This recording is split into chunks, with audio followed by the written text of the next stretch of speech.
Bonjour Bruxelles, une dose d'humour. BX1. Et on ne boude pas non plus notre plaisir d'accueillir chaque matin un talentueux humoriste ou une talentueuse humoriste bruxellois ou bruxelloise. Bonjour Salim Chadi. Bonjour Fabrice. Merci d'être avec nous à parler du Ramadan. Exactement. Donc bonjour Bruxelles, bonjour Fabrice, bonjour Charlotte, bonjour la broderie du coup. Bonjour la broderie. Alors désolé à tous les brodeurs qui nous écoutent. Tous les brodeurs, on sait qu'il y en a beaucoup à Bruxelles. Donc désolé si je parle un peu lentement ce matin, mais comme beaucoup de musulmans, je suis en plein mois du Ramadan. Donc pour ceux qui ne le savent pas, c'est un mois sacré chez nous durant lequel, du lever jusqu'au coucher du soleil, on ne peut ni boire, ni manger, ni fumer, ni boire d'alcool, ni mentir, ni insulter, ni se garer sur une place handicapée. En bref, donner envie à la NVA de nous garder un petit peu au pays, tout simplement. Alors cette année, exceptionnellement, c'est la première année où les musulmans ne seront pas les seuls à jeûner et à se priver de nutriments, mais aussi les voitures dues à la hausse évidemment du prix de l'essence.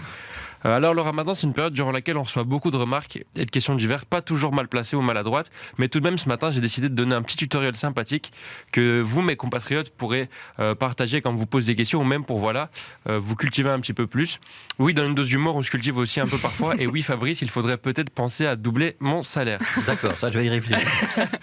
Alors la première chose, parce que vraiment, moi, j'en peux plus de ça. Non, on ne vous ramènera pas de gâteaux maghrébins ou de gâteaux musulmans. Je vous jure qu'on m'a déjà dit gâteaux musulmans. Comme disent certains, il en est hors de question. On ne vous poussera pas au diabète et à la crise cardiaque. On a déjà assez de problèmes avec ça chez nous.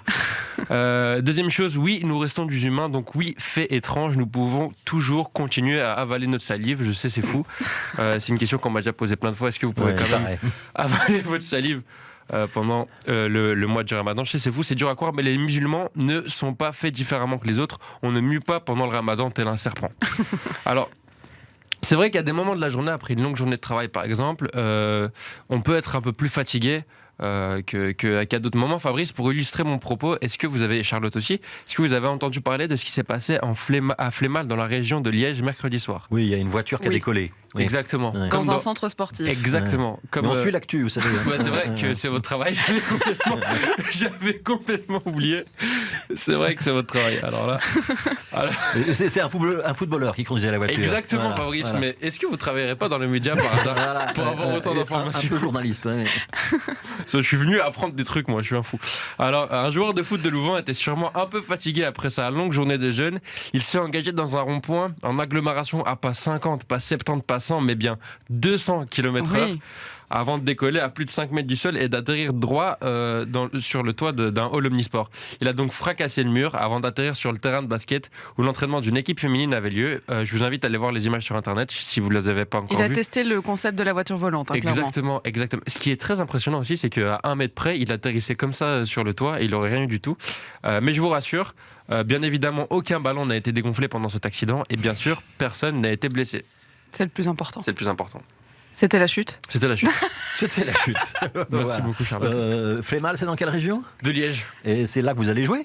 Non, très bien vu Fabrice. Encore une fois, Fabrice c'est son métier très fort. Non, c'est exactement ça. C'est dans la région de Liège, au Célis, le 16 avril. Venez par pitié. Non, pas par pitié, par envie, par plaisir, par le goût de l'humour de Salim Chadi. Il faut vous apprendre à vous vendre aussi, vous. Hein. Salim Chadi, merci d'être venu. Et vous allez revenir jeudi en plus. Exactement. Hein, vous allez faire du rap ce week-end. Ouais, exactement. Voilà, parce que c'est Ramadan, vous êtes productif. Exactement, c'est exactement ça. Merci Salim, on se retrouve jeudi. Merci on se retrouve donc le 16 avril, à Liège pour ceux qui ont envie de vous écouter et de vous voir en live. Bonjour Bruxelles, Fabrice Grosfilet. Salim, Charlotte, vous avez vu par la fenêtre? Bah oui, pour l'instant, il n'y a pas de voiture qui vole. Non, exactement. Déjà, il fait beau. Oui, il fait beau, il fait super beau. Il fait hyper beau. Super beau. Vous voulez une bonne nouvelle? Oui, ça va continuer. Ça va durer jusqu'à la fin de la semaine. Oh, ça, c'est génial. Voilà, donc du soleil. Quelques passages nuageux dans les prochains jours, mais aujourd'hui, en tout cas, pas de passage nuageux. Donc soleil. Il faut mieux qu'il y ait un petit peu de soleil, parce que ce matin, il fait froid, 1, 2, 3 degrés seulement. 10, 11 degrés dans le courant de l'après-midi grâce à ce soleil qui va nous remonter un petit peu le moral. Si vous faites du vélo, de la trottinette, et à Bruxelles, on va pouvoir continuer à en faire. C'est pas comme à Paris. N'oubliez pas quand même de mettre une petite laine ce matin. Une petite laine, c'est une expression pour dire qu'on doit se couvrir. On a le droit de mettre autre chose, de la broderie ou autre.